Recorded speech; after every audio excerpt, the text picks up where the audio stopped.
Hello guys, welcome to Sony online classes. आज इस video में हम डिस्कस करेंगे स्थानीयकरण और सार्वभौमिकरण अवधारणाओं की विवेचनाओं के बारे में।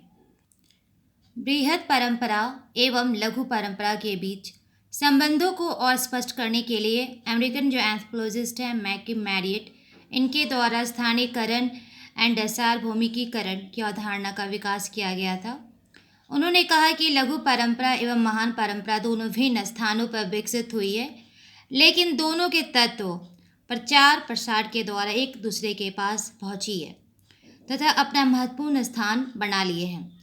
वह प्रक्रिया यानी प्रोसेस जिसके द्वारा महान परंपरा के तत्व लघु परंपरा के बीच पहुंचते हैं और लघु परंपरा उन्हें अपने स्थानीय पर्यावरण के अनुकूल लिया जाता है, स्थानीयकरण कहलाती है।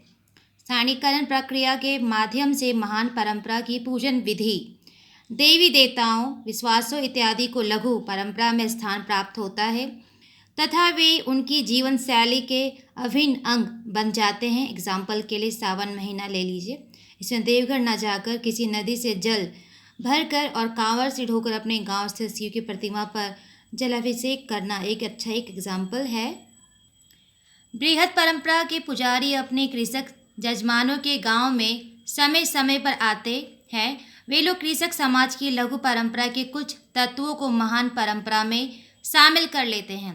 बृहद परंपरा के तत्वों में शामिल कर लिए जाने के बाद उन लघु परंपरा के तत्वों को भी सार्वभौमिक मूल्य प्राप्त हो जाता है। इस प्रकार लघु परंपरा के तत्वों का सार्वभौमिकीकरण हो जाता है। एग्जाम्पल के लिए कृषक समाज के सभी उत्सवों में और त्योहारों में चावल से पूजा की जाती है। बृहद परंपरा के पुजारी भी अपने जजमानों को अपने साथ चावल लाने को कहते हैं ताकि चावल से वहाँ स्थित देवी देवताओं की पूजा की जा सके। इस प्रकार चावल द्वारा पूजा पाठ विश्वव्यापी रूप धारण कर लिया है। स्थानीयकरण एवं सार्वभौमिकीकरण जो कंसेप्ट जो अवधारणा है, ये अमेरिकन एंथ्रोपोलॉजिस्ट मैकी मैरियट के द्वारा दिया गया है। ये दो अवधारणाओं के द्वारा समझाया जाता है कि बृहद परंपरा एंड लघु जो परंपरा है दोनों में क्या क्या डिफरेंसेस है। स्थानीयकरण यह महान परंपरा के तत्वों को स्थानीय मान्यता प्रदान करता है। सार्वभौमिकीकरण या लघु परंपरा के तत्वों को सार्वभौमिक मान्यता प्राप्त करता है। स्थानीयकरण में हम देखते हैं कि यह महान परंपरा के प्रसार को लघु परंपरा तक ले जाता है। सार्वभौमिकीकरण इसमें देखते हैं यह लघु परंपरा के प्रसार को महान परंपरा तक ले जाने का काम करता है। यह दर्शाता है कि महान परंपरा भी लघु परंपरा में स्थान पाता है एंड इधर यह दर्शाता है कि लघु परंपरा भी महान परंपरा में स्थान पाता है।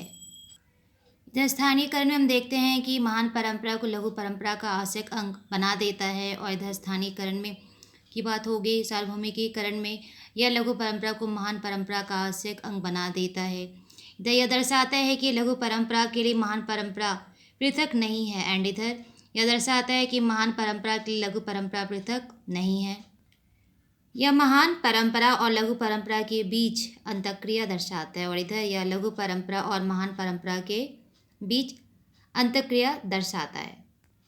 तो गाइस, इस वीडियो में हम देखें कि स्थानीयकरण एंड सार्वभौमिकीकरण अवधारणा है ये क्या है। ये दोनों एक कंसेप्ट है जो कि एंथ्रोपोलॉजी अमेरिकन एंथ्रोपोलॉजिस्ट थे मैकी मैरियट, उन्हीं के थ्रू समझाने की कोशिश की गई है कि महान परंपरा एंड लघु परंपरा में क्या क्या डिफरेंसेस है एंड उसी कंसेप्ट से इम्पैक्ट पड़ा है इस कंसेप्ट पे स्थानीयकरण एंड सार्वभौमिकीकरण यानी प्रोकलाइजेशन एंड यूनिवर्सलाइजेशन। फिर मिलते हैं नई वीडियो में नई टॉपिक के साथ। जय हिंद।